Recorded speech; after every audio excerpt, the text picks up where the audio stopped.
મને જય બોલો પ્રેમથી જય શ્રી હનુમાનજી મહારાજ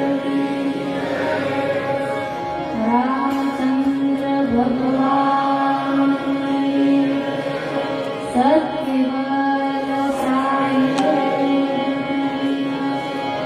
પરમ ગુરુ શ્રીમદ કરુણા સાગર ભગવાન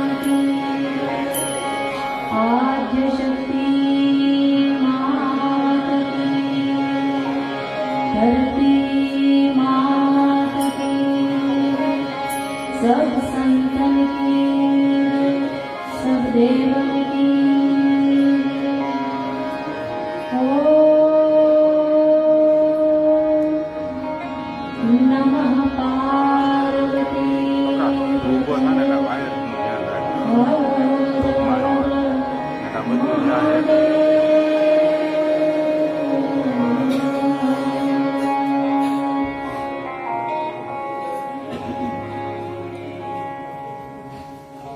एक भाई ने खबर पड़ी कि महादेव करते आम साफ कराया हमारे खबर पड़ी कि विदाई न केला कोई हर વર્ષની જેમ આપણે ભગવાન કરુણાસાગરનો પ્રાગટ્ય ઉત્સવ આપણે દર વર્ષે એકમના દિવસે ભજન હોય અને બીજના દિવસે પ્રાગટ્ય આપણે ઉજવીએ છીએ. તો આજ વખતે કોરોનાને કારણે જાહેરાત વગર અને મેં કીધું બધાએ કીધું કે રદ રાખો, બધાએ રદ રાખ્યો તો આજ વખતે કાર્યક્રમો. મેં કીધું ભલે નાના એવા પણ હોલમાં પણ ભજન કરવા છે, કેમ કે ભગવાનનું પ્રાગટ્ય ન ઉજવી તો આખું વરસ આપણું પણ મોજ ન આવે, ફેલ વયો જાય આપણું વરસ, એમ થાય કે આપણે કઈ કર્યું નહીં આ વરસમાં, એમ એવું લાગે. પછી ભગવાનના એની કૃપાથી અને 4-5 દિવસની અંદર જ ગોઠવું બધું કે આપણે કરવા તો છે જ ભજન. જે કોઈ ભાઈઓ બધા જે ભાવિક છે એને સંજયભાઈને કીધું, મેં કીધું ફોન દ્વારા આમંત્રણ આપી દે, પત્રિકા તો બનાવી નથી.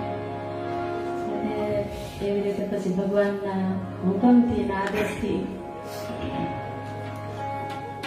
સારી રીતના ભજન કરીએ આપણે. અને ભગવાન તમારી ને અમારી ઉપર બધાની ઉપર કૃપા દ્રષ્ટિ રાખે.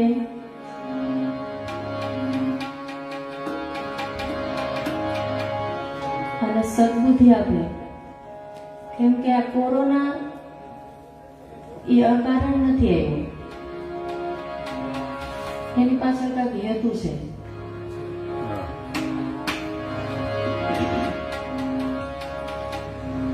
જ્યારે જ્યારે વિશ્વની અંદર અંધકાર થાય ને ત્યારે કાં કોઈ સંતનું પ્રાગટ્ય થાય ને કાં એક રોગ પ્રગટે. એટલે ભગવાન છે ને મનુષ્યની આંખ ખોલાવવા માટે કાંઈક કરતો હોય છે. ભય બેહાડી દીધો કોરોનાને કારણે. આમ બધે મોઢે માસ્ક બાંધીને બધા ફરતા હોય છે કે નકર એમ કે મૃત્યુથી બધાને ભય લાગે છે ને. એટલે એને કીધું કે તમને મરવાનું એટલું ડર લાગે છે, તો ભગવાને કીધું કે મેં એટલા માટે જ કીધું છે કે તમે કાંઈક મારી તરફ દ્રષ્ટિ કરો, એમ નકરું આમ ઊંધું દ્રષ્ટિ નહીં કરો, આમ એ કરો કે તમારી ઉપર કોઈ કૃપા વરસાવી રહ્યો છે, એમ એની તરફ દ્રષ્ટિ કરો. એ માટે ભગવાને, હું એમ નથી કહેતી ભગવાને, પણ કોઈ એક એવો દુષ્ટ માણસ એવો ધરતી માટે જાગે અને આખા વિશ્વની ઉપર આફત લાવે ત્યારે કાંઈક અવતાર થાય છે ધરતી માથે. 10 અવતારોમાંથી એક અવતાર હોય છે. 4 યુગમાં 4 અવતાર હોય છે. અને જ્યારે આવું થાય ત્યારે કોઈ સંત મહાત્માનું પ્રગટ્ય થાય છે. એટલે એવી જ રીતે ભગવાન કરુણાસાગર 249મો એનો પ્રાગટ્ય ઉત્સવ છે. અને જીવોને બધાને તારવા માટે જ અને અજ્ઞાનમાંથી જાગૃત કરવા માટે, જે જ્ઞાન તરફ દ્રષ્ટિ કરાવવા માટે એનું પ્રાગટ્ય ભગવાનનું થયેલું છે. તો એ માટે અમારા ઈષ્ટદેવનું, અમારા નહીં આપણા બધાને, કેમ કે મહાપુરુષ કોઈ એક વ્યક્તિને નથી હોતા. ને બહુ બોલતા આવડે નહીં, પણ થોડુંક મેં કીધું આજે ભગવાન વિશે થોડુંક કહું. તો જ્યારે ઘોર અજ્ઞાન સૃષ્ટિ ઉપર છવાઈ જાય છે ત્યારે કોઈ મહાપુરુષનું આગમન થતું હોય છે. મહાપુરુષો બધા કાર્ય કરી જ રહ્યા છે, આપણા વક્તાઓ બધા કથાકારો, ભજનીકો, અને છતાંય એને સ્પર્ધા ઊભી થઈ ગઈ હતી કે ઓલું કે હું મોટું કાર્ય કરી લઉં, ઓલું કે હું મોટું કાર્ય કરી લઉં, હું કાંક દેખાડી દઉં ને આવા બધા કાર્ય એની અંદર એ ઊભા થઈ ગયા હતા. એ બધાને બંધ કરાવી દીધું બધું.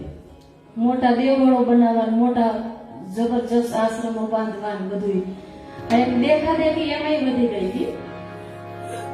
એટલે ભગવાનને હું ઈ તો ઉપર બેઠો બેઠો બધી જોવે જ છે ને બધી ખબર જ છે તો માણસના હૃદયમાં કેવા વિચાર હાલી રહ્યા છે, શું હાલી રહ્યું છે, એ બધું એને એક એક પલ પલની ખબર છે. પ્રયત્ન કરવા છતાંય એવા કોઈ મહાપુરુષ જે પ્રદર્શન વગરના હોય છે, પ્રદર્શન વાળા જે છે ને એ કાંઈક દેખાડી દેવા માટે કાંઈક કરતા હોય છે. પ્રદર્શન વગરના જે મહાત્માઓ છે આપણા ભારત વર્ષની અંદર જે ધરતી ઉપર વિચરતા હોય છે અને ફરતા હોય છે, એવા અનેક આત્માઓને ભગવાન આપણે ધરતી માટે, જીવોને જાગૃત કરવા માટે ધરતી માથે મોકલે છે. કેમ કે સંસારમાં મોહ, માયા, કામ, ક્રોધ, લોભ, મોહ, મદની અંદર જીવ બધા છે ને હેરાઈ ગયા છે, બધા એમાં ફસાઈ ગયા છે. એમાંથી દ્રષ્ટિ ખોલાવવા માટે મહાત્માઓ જાગૃત કરવા માટે કોશિશ કરતા હોય છે. પોતે જાગૃત થવાની કોશિશ કરે અને બીજાને જાગૃત કરવાની કોશિશ કરે, એ સાધુનું લક્ષ્ય છે. ભલે ભાવે કુભાવે કારક તમે એની સામે દ્રષ્ટિ કરો ને તો એ એડે નથી જતું. એટલે ભગવાન ઘોર અંધકાર છવાણો એટલે ધરતી માથે પ્રાગટ્ય થયું છે એનું, અને કંઈક અલગ જ એને એનો સિદ્ધાંત કંઈક પ્રગટ કર્યો છે કે વિશ્વ છે એ માલિકનો બગીચો છે, એમ કહે છે કરુણાસાગર ભગવાન. વિશ્વ માલિકનો બગીચો છે. એવો ધર્મ અનેક આપણે ભારત વર્ષની અંદર અનેક ધર્મ, અનેક મત, પંથ બધાય છે. એમાં બધાયનું જે લક્ષ્ય છે અલગ અલગ જગ્યાએ. સાંભળો,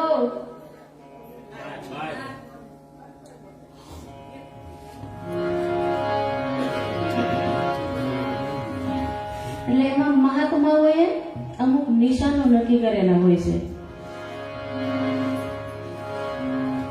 એમાં પોતપોતાની શ્રદ્ધાને અનુરૂપ હોય છે. કોઈ માતાજીને માનતા હોય છે, કોઈ ભગવાન રામને માને, કોઈ કૃષ્ણને માને, કોઈ ભોળાનાથને માને, કોઈ મહાદેવ. એવી રીતે બધાના ઈષ્ટદેવોને બધા પોતપોતે રીતે માનતા હોય છે. પણ ભગવાન કરુણાસાગરે કીધું છે કે વિશ્વ બગીચો છે. વિશ્વને બગીચો કીધું. એને કીધું કે તમે એમ કહો કે હર ઘટની અંદર ભગવાન બિરાજમાન છે, તો ભગવાન ખોટું કરે ખરા? તમને એવું લાગે છે કે ભગવાન ખોટું કરે, અસત્ય બોલે, કોઈની ઉપર કૂડ, કપટ, છળ એવું ભગવાન કરી શકે ખરા? તો એવો સિદ્ધાંત હોય છે કે હર ઘટમાં ભગવાનનો વાસ છે. તો ભગવાન કરુણાસાગર એવું કહે છે કે હર ઘટની અંદર ભગવાનનો અંશ બિરાજમાન છે. ભગવાન છે ને એને કીધું કે વિશ્વ બગીચો છે. બગીચાની અંદર તમે માળીને ગોતો તો માળી ન જડે. જે ફૂલ ઝાડ હોય, જે ભાતના વનસ્પતિ છે, એમાં તમે માળીને ગોતવા જાઓ તો માળી ન જડે. એવી જ રીતે ભગવાને કીધું કે સૂર્ય લાખો ઘડા ભરીને એની અંદર તમે જોવો તો પ્રતિબિંબ સૂર્ય છે એવું જ દેખાય તમને, પણ અસલી સૂર્ય ક્યાં છે? તો કે આકાશની અંદર છે. જુઓ તો મૂળ સૂર્ય તો આકાશમાં જ છે ને. ઓલું પ્રતિબિંબ છે તમારા મારા અંદર, બધાની અંદર આવ્યું છે, પ્રતિબિંબ આવ્યું છે. તો ઈ જ્ઞાન આપવા માટે ભગવાન કરુણાસાગરનું ધરતી માથે પ્રાગટ્ય થયું છે. એટલે એણે કીધું કે કુંભાર હોય એ માટીના વાસણો બનાવે. હવે એ વાસણો હોય એમાં આપણે કુંભારને ગોચી તો જડે ન જડે. આપણે બધા વાસણ છે. પૃથ્વીની અંદર જેટલા શરીરો છે, વિભાગો છે, બધા એ બધા વાસણ છે. એની અંદર કુંભાર ન હોય. આપણો ઘડનારો અલગ છે. જેમ હમણાં સૂર્યની આપણે વાત કરી એવી જ રીતે ભગવાન કરુણાસાગર એ માટે પ્રગટ થયા છે કે વિશ્વરૂપ બગીચો જે મેં બનાવ્યો છે એને સંભાળવા માટે, જેમ કોઈ મોટી કંપની બનાવે તો કંપનીની અંદર ઘણા મેનેજરો હોય છે. આની નીચે ઈ ઓલાની નીચે બીજો ને ત્રીજો ને ચોથો ને એવી રીતના એમ બધા હોય છે ને. તો એક આપણે એક એમ જ સમજો કે આજે એક સંભાળવા માટે ભગવાન વિષ્ણુ, મહેશ અને બ્રહ્માજીને ભગવાને આદેશ કર્યો કે હું તો નથી દેખાતો એવો છું, પણ મારે દેખાય એવી સૃષ્ટિનું રચના કરવી છે. મારે દેખાય એવી સૃષ્ટિની રચના કરવી છે. એટલા માટે આજ શક્તિ અને નિરંજન પિતા, એનાથી જે આપણે ઓલું ભજન છે મહામંત્રનો મોટો મહિમા વખાણું બ્રહ્મના ભેદમાં, જેના ઋષિઓ જપે છે જાપ ઈ હરિ નથી ચાર વેદમાં. પછી કીધું કે અસંગ યુગમાં નહોતો આધાર 50 કરોડમાં પાણી, તેદી નિરંજન હતા નિરાકાર એમાંથી શક્તિ દર્શાણી. એ શક્તિ અને નિરંજન પિતાનો સમાગમ, શક્તિએ કીધો સમાગમ, નિરંજને વચન દીધા. ઉમૈયાને વાદ્યો ઉમેદ 3 પુરુષ પ્રગટ કીધા. એ બ્રહ્મા, વિષ્ણુ અને મહેશ એનું પ્રાગટ્ય થયું. બ્રહ્મા, વિષ્ણુ અને મહેશ એ 3 પુત્ર પ્રગટ કર્યા એના, જેને રજોગુણ, તમોગુણ અને સત્વગુણ એ પણ કહી શકાય. બ્રહ્મા છે એ રજોગુણી છે, વિષ્ણુ સત્વગુણી છે અને મહાદેવ છે એ તમોગુણી છે. એને ત્રણેયને કાર્ય હોપ્યા માલિકે.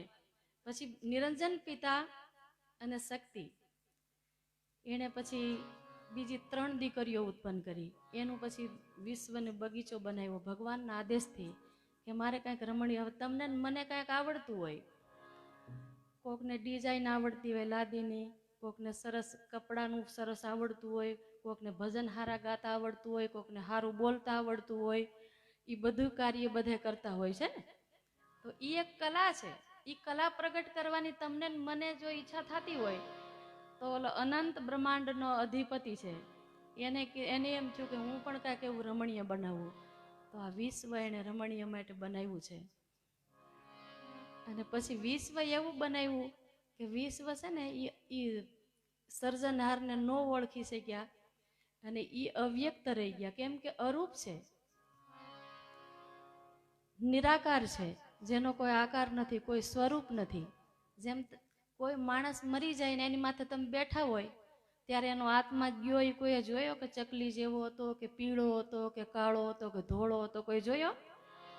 આત્મા ગયો એને કોઈ જોયો? કેવું રંગ હતું, રૂપ હતું? તેણે કીધું કે આત્માનું કોઈ સ્વરૂપ નથી.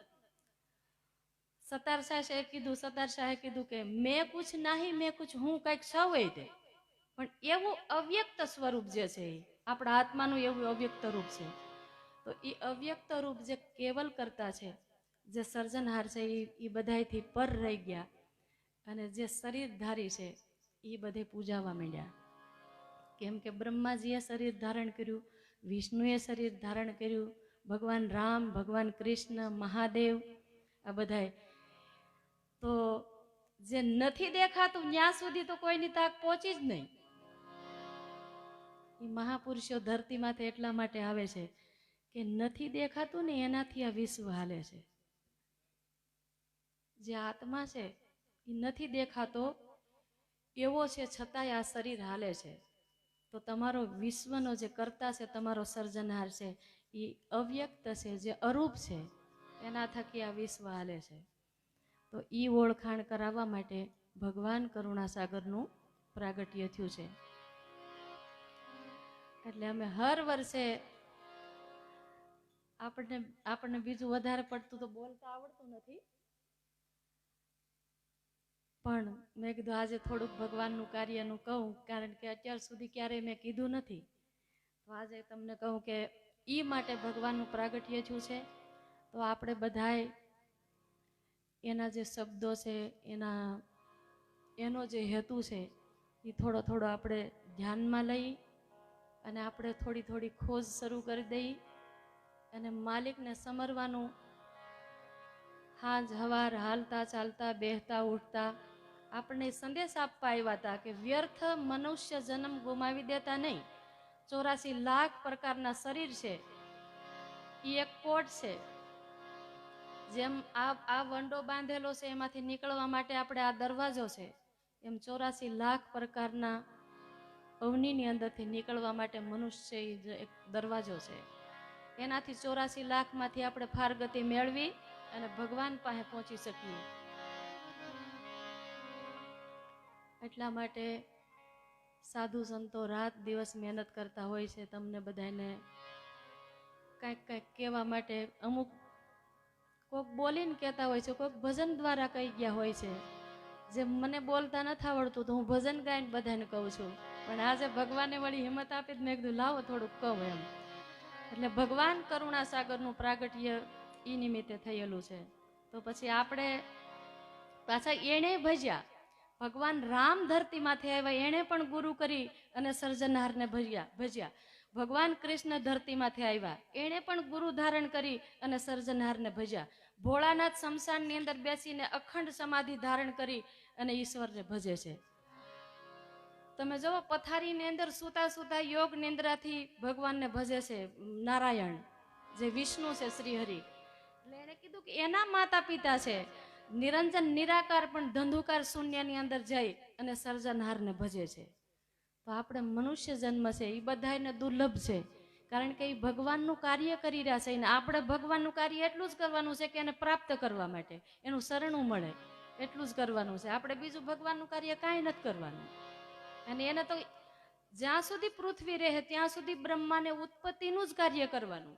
જ્યાં સુધી ધરતી રહે ત્યાં સુધી વિષ્ણુને પાલનનું જ કાર્ય કરવાનું. જ્યાં સુધી ધરતી રહેશે ત્યાં સુધી મહાદેવને મૃત્યુનું કાર્ય કરવાનું, કારણ કે એ સંહારના દેવતા છે. એટલે આપણે તો ઈશ્વરને ભજવો છે અને ભજવું જોઈએ. એ માટે એજી સાહેબ તોરી સાહેબી સબ ઘટ રહી સમાન.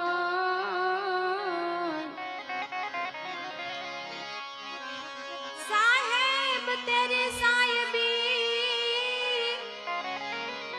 સબ ઘટ રહી સમાન.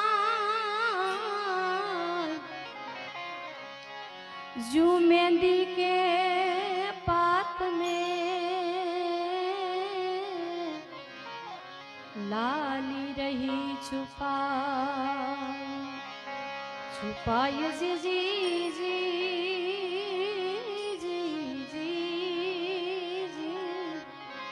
ओ लाली रही छुपाई. गुरु बिन ज्ञान न उपजे ऐसे गुरु बिन मिटे न भेद. गुरु बिन संशय ना मिटे भले वांचिए चारे वेद. ઘણાયને એમ થતું હોય કે આપણે પુસ્તકને પાનાને વાંચીને આપણને મળી જાય એમ, પણ ભગવાને કીધું છે કે સંકેત જ્યારે સદગુરુ તમને ઓળખાવે ત્યારે જ તમને દ્રઢ થાય છે. ત્યાં સુધી એમ થાય કે આ હશે આ હશે આ હશે. આ શરીરની અંદર આત્માનું એવું છે કે એ અરૂપ છે, એને ઓળખવો એ સદગુરુ જ્યારે શાન કરે ત્યારે જ ઓળખાય.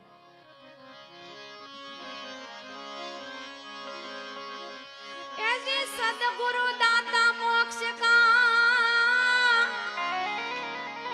जाहिर जुग में जान ए शरणे गए जे जन पाए पद निर्वाण. વાણજી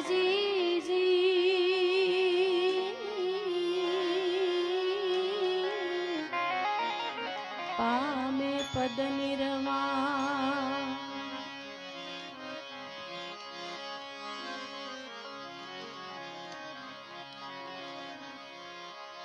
ભટકમવા ભેદી બિના ऐसी कौन बतावे धाम ए चलते चलते युग गयो पाव कोश पर गाँव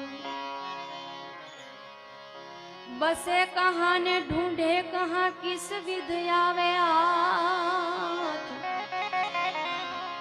बसे कहाँ ढूंढे कहाँ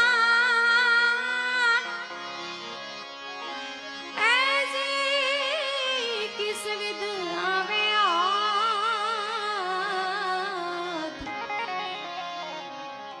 ए कबीर कहे तब पाइए जब भेदी मिले साथ साथ जी जी जी जी जी भेदी मिले साथ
પડગંજ જોગી પુરાણ મધુરા પાવુંગા સાહેબ સંભાળુંગા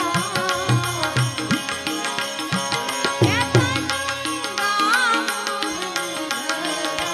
હે ધણી ધારુંગા હે મેં મારુંગા જેની મમા તાજુંગા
जी बांसुरी तू बेरन भई काहे हमें दुख दे तू हम तो दर्शन की प्यासी रह गई तुम यधर रस ले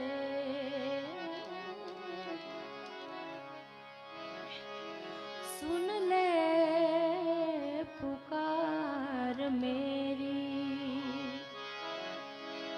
सुन ले पुकार मेरी ओ बंसी बजाने वाले बिगड़ी बना दे ओ बिगड़ी बनाने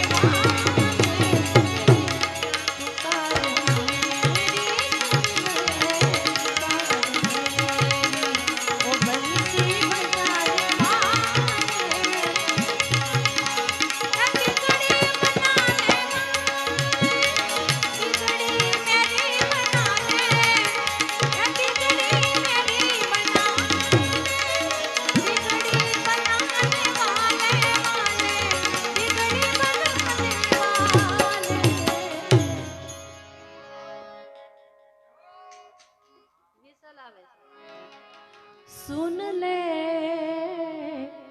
पुकार मेरी ओ सुन ले पुकार मेरी ओ बंसी बजाने वाले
प्रभु पल की करी न देरी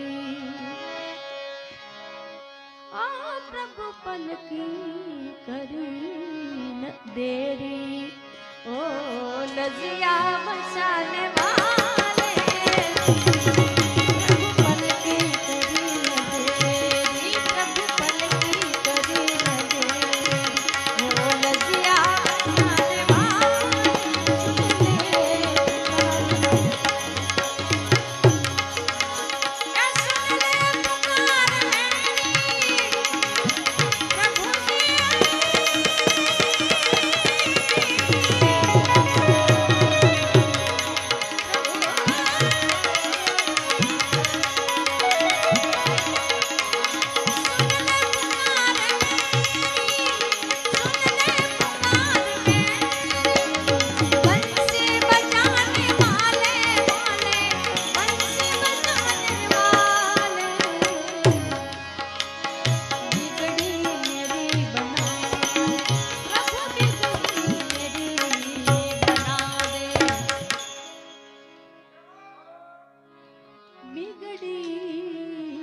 मेरी बना दे सरपस क्या जाए सरपस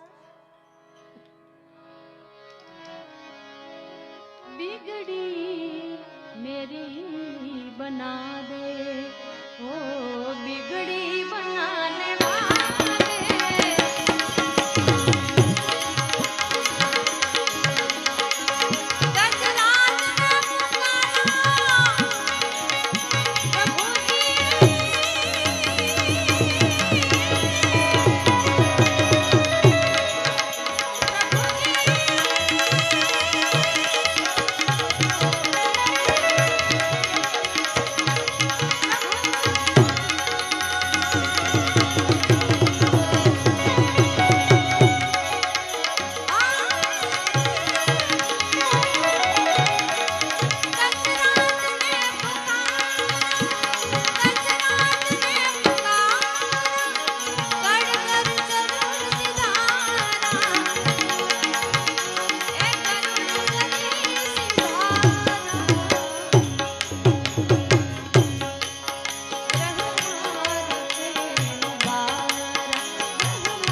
सुहाए ओ विपदा मिटाने वाले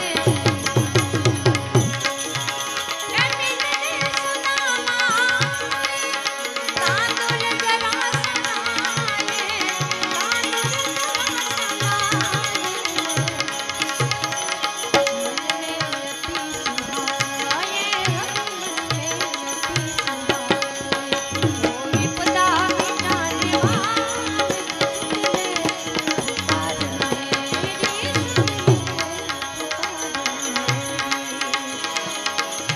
बलराम ने दे दीदारा प्रभु जी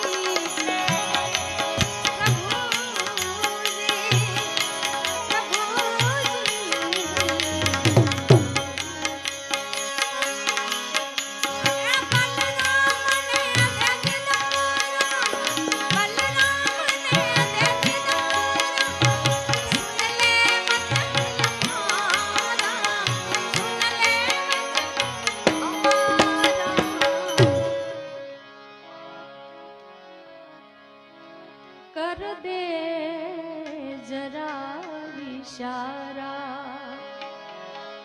ओ प्रभु कर दे जरा इशारा ओ जलवा दिखाने वाले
જમાલભાઈની યાદી કરી આપણે અને એને શ્રદ્ધાંજલિ આપીએ.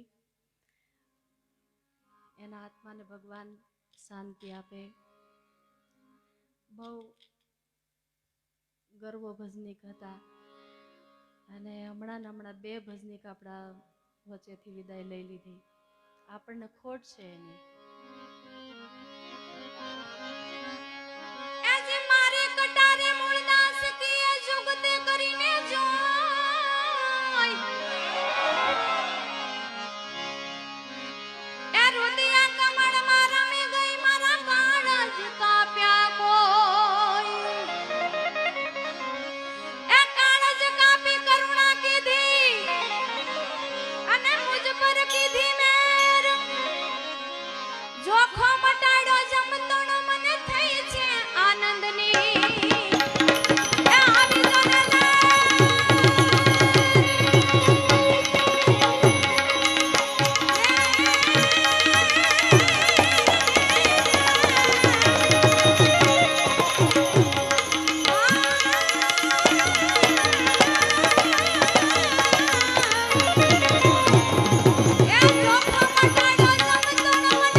घायल की धूपिंज रोये तो उतरी आराम पार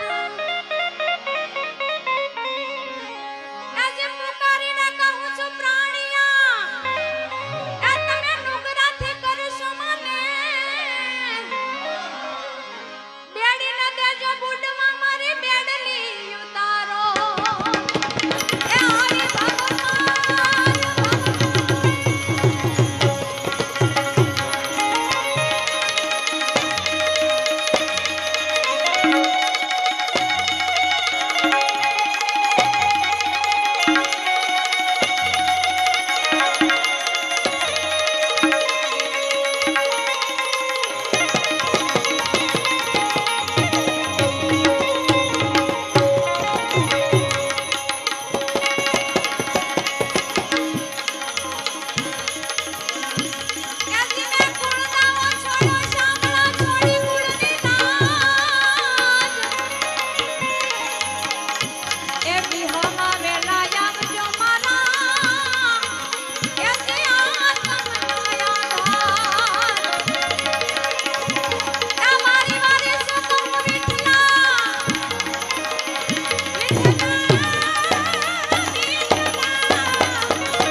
વન પથ્થર હતા એના પાણી કર્યા એ કર્યા જો નિર્ભેળાની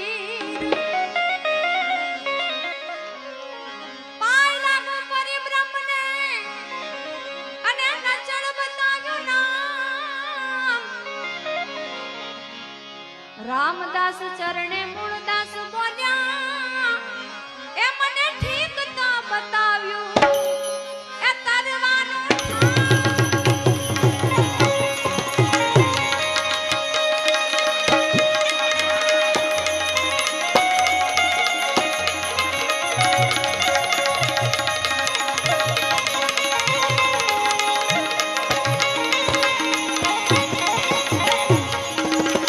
આજે પ્યારી મારા રુદિયા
શક્તિ